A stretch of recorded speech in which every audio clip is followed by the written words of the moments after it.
Thank you very much and good afternoon.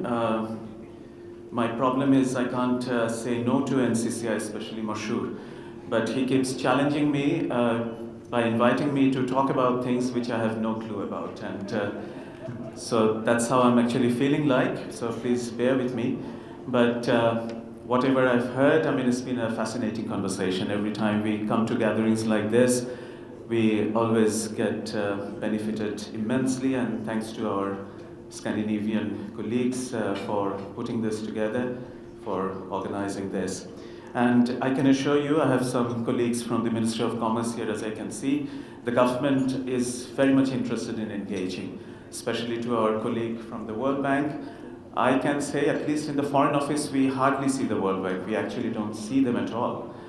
I do not know what is the reason, but if I can be a bit tongue-in-cheek, probably they avoid us like pestilence, because with the Foreign Office, you may need to have a conversation, not just dictate terms.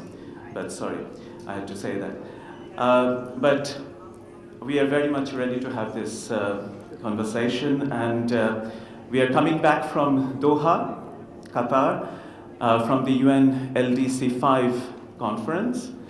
And we heard a lot of discussions about what should be done for the LDCs in the coming decade. And I cannot actually recall that I heard the word circular economy in any of the high-level conversations that was going around here. But I come back to Dhaka, and I see that the whole place is buzzing with the idea of circular economy. In the business summit, there was a high-level panel discussion on circular economy.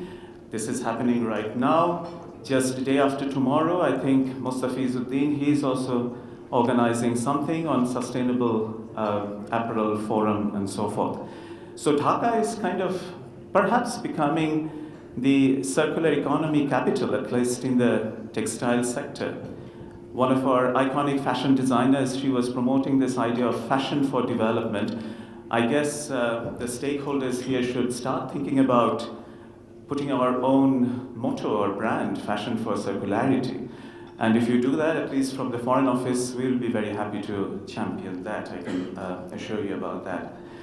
I have heard about regulations. The Foreign Office is not directly associated with that, but our job is to convey these messages to our actors.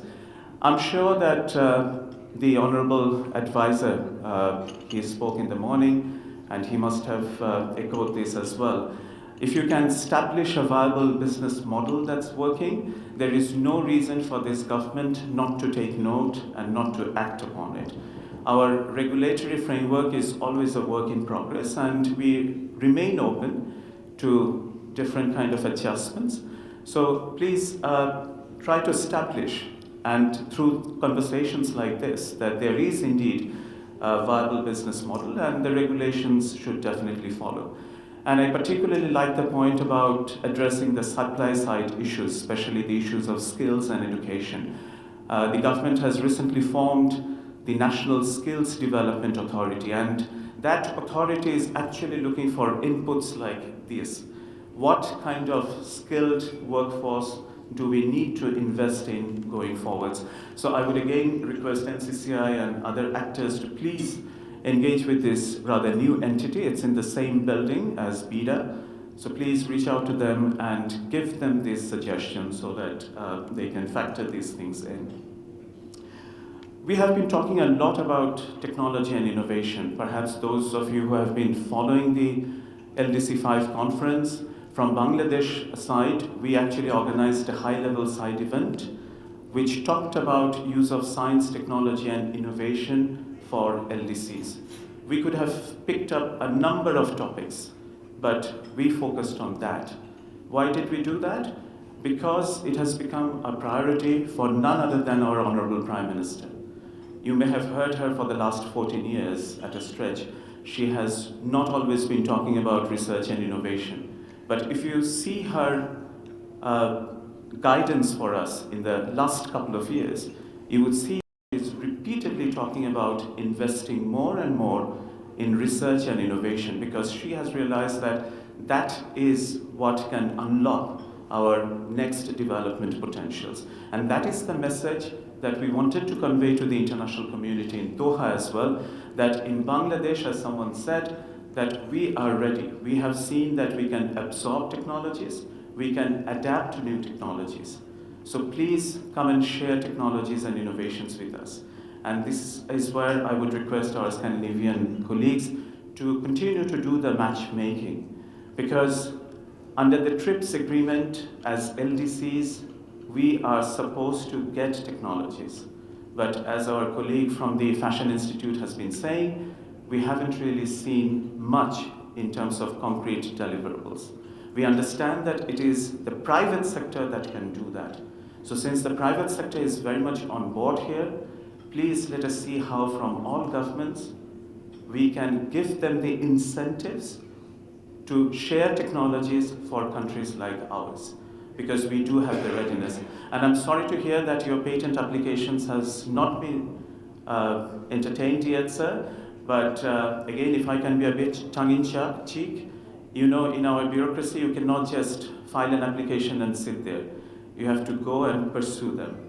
Please, I mean, do not just wait for them to act on your applications. I mean, that is just my small suggestions, but this is also something we would very much look into.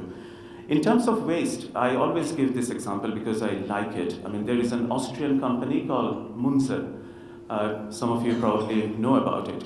What it does is it buys cooking oil from restaurants in Dhaka and Chattogram, and they want to expand their business into Cox's Bazar eventually as well. And they now export it to India. They have a processing plant in Mumbai where they export it and process it and send it back to Austria. We have been talking to them, and they were saying that they do have plans to eventually also think of opening a processing plant here in Bangladesh. And it's because of our kind of cuisine, which is very much oil-based, they thought that South Asia can be a good market for sourcing this. So it's not just textile, what I'm trying to say. There are actually things happening in other sectors as well, and we need that interface among these different sectors so that they can also have this cross-fertilization of ideas amongst themselves. I've already spoken a lot. I would conclude by another UN conference which is coming up next week, the UN Water Conference, which we have to go to. Again, water is the existential, vital issue for Bangladesh. So we do look forward to making our contributions there in New York. It's actually the first UN conference in 50 years that's happening. And one of the things that we as our government, along with our relevant stakeholders, we wish to take there is the work that we are doing on valuing water. This is something that had been done in countries like the Netherlands before, and we are trying to borrow that example, and perhaps Bangladesh is the first country in South Asia to do this exercise.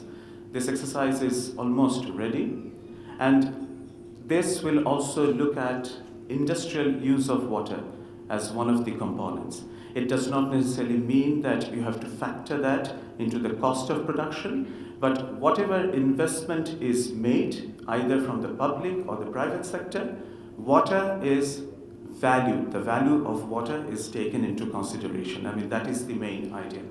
So I wanted to again share this because we have heard so much about water, and because this sector takes up a lot of water because of dyeing and processing, water does remain a challenge, and we would very much like to continue hearing from all of you to see how we can work on conserving water and energy as far as this particular field is concerned. Very last point, since my Ministry of Commerce colleagues are not speaking, we always talk about green pricing, and it would be remiss on our part if from the government side we do not mention this. When I was talking about viable business model, this was also something I was trying to imply, that if the government sees that through these regulatory frameworks, through these investments, we are also getting fair pricing, green pricing, there is no reason for a responsive government like ours not to respond to the emerging needs. So let us also continue to work on that together. Thank you very much. Appreciate it.